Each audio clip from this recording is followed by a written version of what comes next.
मैं तुहानूं बेटे दस देवां कि मैं इस वेले तकरीबन 84 साल का होने वाला जी।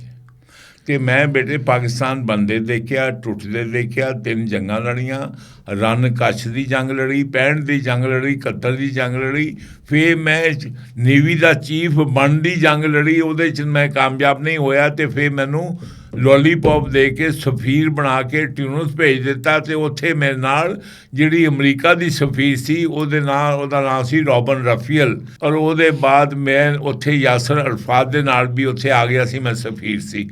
इस वास्ते अगर ये बच्चा मेरे तो पूछ रहा जे, जरा इन्हें सवाल किया जे, क्योंकि मैं ना सिर्फ नैशनल डिफेंस कॉलेज च रहा, मैं 79 का वार कोर्स किया उत्थे। उहदे बाद फिर मैं उत्थे ही उस्ताद भी रहा। 87 88 के जोड़े जवान ते करनैल जोड़े मेरे थले पढ़न आए, उन्होंने रिपोर्टां लिखियां।